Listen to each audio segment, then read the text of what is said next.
जिस देश की न्यायपालिका, कार्यपालिका तो बेईमान है, जिस देश की न्यायपालिका भी भ्रष्ट हो जाए फिर उस देश का क्या होगा, उस संविधान का क्या होगा। आपके सामने जो बाबरी मस्जिद का केस है, बाबरी मस्जिद में कौन सी जजमेंट थी, कौन सा लॉ था जिस पे फैसला दे दिया गया, लेकिन कोई आवाज नहीं। मेरे पूर्व वक्ताओं ने जो आवाज उठाई है कि जब तक हम सड़क पे नहीं आएंगे, और वकीलों का खास कर है, आज मलिक साहब का हम धन्यवाद करते हैं, लेकिन इस देश के वकील जातियों पे बटे हुए हैं, धर्म पे बटे हुए हैं। वकील का क्या धर्म है, क्या जाति है, उसका संविधान धर्म है, उसका अगर कहीं संविधान पे उंगली उठी है, वकीलों को सड़क पे आ जाना चाहिए। लेकिन वकील भी देखते हैं कौन से धर्म की बात आ रही है, कौन सी जाति की बात आ रही है। मेरे दोस्तों, सच्चे वकील बनो, जिनका जो वकील है उसका संविधान है, संविधान में किसी धर्म की मान्यता नहीं है, किसी जाति की मान्यता नहीं है, लेकिन फिर वकील भी जातियों पे बटे हुए, धर्म पर बटे हुए। धर्म के खिलाफ कोई बात नहीं कर सकता। आज अभी जो 9 जज बेंच चल रही है उसमें जो आर्गुमेंट है, तो वो कहते हैं हम किसी धर्म को प्रेफरेंस भी दे सकते हैं, किसी धर्म को प्रेफरेंस नहीं देंगे। This is the argument. 9 जज की बेंच में गवर्नमेंट ये आर्ग्यू कर रही है।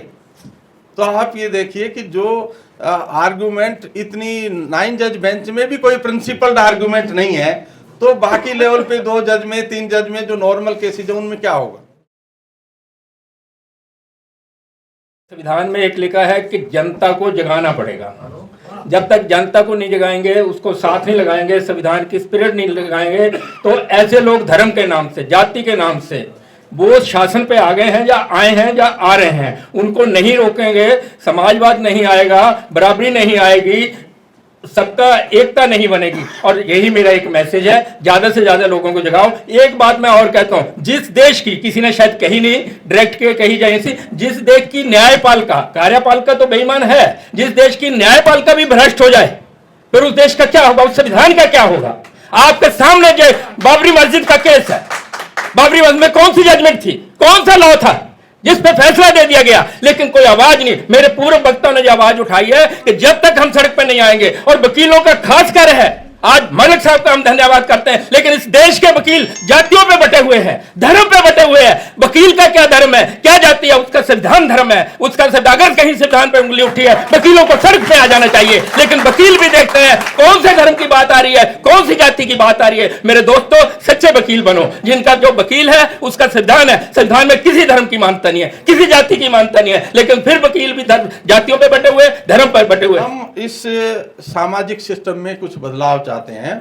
वो बदलाव तब तक संभव नहीं है जब हम जाति और धर्म का विनाश नहीं करेंगे। केवल जाति के विनाश से काम नहीं चलेगा, क्योंकि अब उन्होंने धर्म इतने बड़े पैमाने पे फैला दिया कि उस धर्म का भी विनाश करना पड़ेगा। अदरवाइज आप को जब चुनाव आएगा तो वो जाति और धर्म के बेसिस पे इतना पोलराइज कर देंगे कि आपको वोट तो वहीं देना है जहां वो डिटरमाइन करेंगे, कोई चेंज उसमें नहीं आएगा। बाबा साहब डॉक्टर अम्बेडकर जो उन्होंने जाति के विध्वंस की जो बात की थी, एनिहिलेशन ऑफ कास्ट, उसमें उन्होंने यही प्रिंसिपल रखा था कि जाति का विनाश होना चाहिए। इससे आपकी डेवलपमेंट पे कोई पॉजिटिव बेनिफिट नहीं है। अगर आपको समाज में आगे बढ़ना है तो जाति आपको कोई एडवांटेज नहीं दे रही है। अब ये जो जाति है कुछ लोगों को एडवांटेज भी दे रही है, इसलिए वो उस जाति को ख़त्म नहीं करना चाहते हैं। लेकिन जो मेजॉरिटी पॉपुलेशन है, 85 से 90% जो पॉपुलेशन है, उसके जो अधिकार हैं उसका जाति या धर्म से विनाश हो रहा है, उसका हनन हो रहा है। अब इसको कितने बड़े पैमाने पे हम समाज में प्रचारित कर सकते हैं कि हमारा जो विचार है वो समाज में एक मान्य विचार हो, क्योंकि धर्म के खिलाफ कोई बात नहीं कर सकता। आज अभी जो 9 जज बेंच चल रही है उसमें जो आर्गुमेंट है, तो वो कहते हैं हम किसी धर्म को प्रेफरेंस भी दे सकते हैं, किसी धर्म को प्रेफरेंस नहीं देंगे। This is the argument. 9 जज की बेंच में गवर्नमेंट ये आर्ग्यू कर रही है। तो आप ये देखिए कि जो आर्गुमेंट इतनी 9 जज बेंच में भी कोई प्रिंसिपल्ड आर्गुमेंट नहीं है, तो बाकी लेवल पे 2 जज में 3 जज में जो नॉर्मल केसेज है उनमें क्या होगा। तो ये जो सारी जो व्यवस्था है, इसको चेकमेट करने के लिए हमें समाज में जागरूकता पैदा करनी चाहिए, और जाति और धर्म का विनाश कैसे हो इसके बारे में समाज के लोगों को सोचना चाहिए। जब तक आप इसके बारे में कुछ काम नहीं करेंगे तो आप जो भी छोटा मोटा काम करेंगे उससे कुछ होने वाला नहीं है। ये जो सामाजिक सिस्टम है, इसके लिए जो भी चेंजेज आए उसके लिए हम लोग ही जिम्मेवार है, कोई और जिम्मेवार नहीं है। आज जितने बड़े पैमाने पे जो जाति की बढ़ोतरी हो रही है, उसके लिए जो लोअर क्लासेज हैं वो भी उतनी जिम्मेवार हैं। एक आदमी कहता है मैं ग्रेट चमार हूं और वो चुनाव जीत के आ जाता है, तो ग्रेट जाट क्यों नहीं है, ग्रेट यादव क्यों नहीं है, ग्रेट कुम्हार क्यों नहीं है? तो ये जो सोच है जिससे एक आदमी जो है अपनी कास्ट को ग्लोरीफाई कर रहा है, तो वो कास्ट रिडन सिस्टम जो है समाज में उसका इन्फिल्ट्रेशन बहुत ज़्यादा बढ़ रहा है। उससे कोई फायदा नहीं हो रहा है। वो एक इंडिविजुअल आदमी उससे जीत सकता है, लेकिन जाति का पोलराइजेशन जितना ज़्यादा होगा तो उससे आपका मार्जिनलाइजेशन उतना ज़्यादा बढ़ेगा। इसलिए इसको कैसे करना है, इसके लिए बहुत लंबी चर्चा की ज़रूरत है, और लंबी चर्चा जाति और धर्म के ऊपर ही होनी चाहिए। ये जो लेक्चर वगैरह है इससे काम नहीं चलेगा। डॉक्टर अंबेडकर ने, जवाहरलाल नेहरू ने, जिन लोगों ने भी उस समय काम किया, उनके कुछ प्रिंसिपल्स थे, इसलिए उन्होंने डिफरेंट स्ट्रीम का होने के बावजूद भी एक प्रिंसिपल स्टैंड लिया, वो साथ रहे। आज ऐसा नहीं है। आज एक सिस्टम में काम करने वाले लोग जो है वो दूसरे स्ट्रीम के आदमी से बातचीत नहीं करना चाहते। जब वो आपस में आपका डिस्कशन नहीं होगा, डायलॉग नहीं होगा, तो चेंज नहीं आ सकता। अब एक बहुत बड़े पैमाने पे धर्म को बढ़ावा देने के लिए इतना पैसा फूंका जा रहा है, जो धर्म जो है उसका सरकार को एक पैसा भी खर्च नहीं करना चाहिए। लेकिन जितना भी आज खर्चा हो रहा है तो केवल बीजेपी नहीं, कांग्रेस भी उसके ऊपर खर्चा कर रही थी। बहुत सारे ऐसे केसेज हैं कि इंडिविजुअल केसेज को मैं एग्जामिन नहीं करना चाहता हूं, जो मेरी इन्फॉर्मेशन है कितना पैसा वो रिलीजियस इंस्टीट्यूशन को कांग्रेस भी इस तरह दे रही थी। अभी भी जो बातचीत हो रही है वो ये हो रही है कि राम मंदिर का बेसिक जो एक्टिविटी वो कांग्रेस ने की थी पूरी, तो इसका मतलब कांग्रेस भी धर्म की राजनीति कर रही थी। ये अलग बात है, राजनीति में उस राजनीति को कौन ग्रैब कर जाए इसके बारे में वो टाइम के ऊपर डिपेंड करता है। तो ये जो पूरी व्यवस्था है, इसको जाति और धर्म को हमें विनाश करना है, उसके लिए हम लोगों को प्रण लेना चाहिए और जो वकील हैं उनको उसमें आगे आना चाहिए।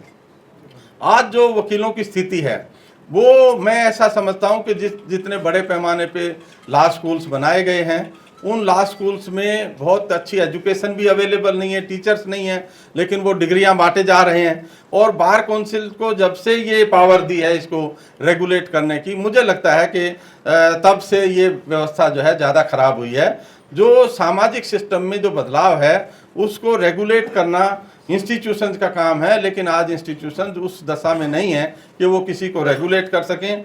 और इसलिए जो प्राइवेट सिस्टम जो डेवलप हुआ है, लिबरलाइजेशन, प्राइवेटाइजेशन, ग्लोबलाइजेशन, LPG, इस सिस्टम के द्वारा जो सिस्टम समाज में जो डेवलप हुआ है उसमें आपके पास 1 करोड़ रुपए है, तब भी आपको ये नहीं पता कि आपके पास कल आप जिंदा रह पाएंगे अपने धन के बल पे या नहीं रह पाएंगे।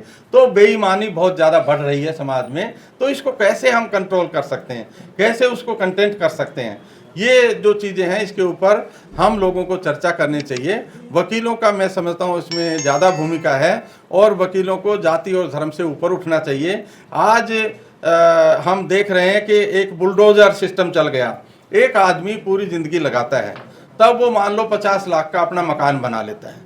अब वो उसमें ये भी मान लेते हैं कि उसमें कोई डिफेक्ट रह गया, उसका कोई परमिशन लेनी थी या कुछ नक्शा पास करना था, वो मान लो प्रॉपरली पास नहीं हुआ, उसमें भी बहुत सारे कारण हैं, लेकिन उसमें भी हम नहीं जाते हैं।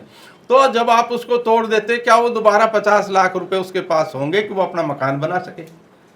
तो ये जो रूल ऑफ लॉ के नाम पे जो हमारी सरकारें हैं जो काम कर रही हैं, वो जिस तरह का सिस्टम डेवलप हो रहा है उस सिस्टम में वो उसका पूरा रिसोर्सेज का भी मार्जिनलाइजेशन कर रहे हैं। और ये जो सारा सिस्टम जो हम समाज में देख रहे हैं, इसके पीछे बहुत बड़े पैमाने पे आज जो व्यवस्था है उसके लिए मैं समझता हूँ जो पढ़े लिखे लोग हैं वो ज़्यादा जिम्मेवार हैं।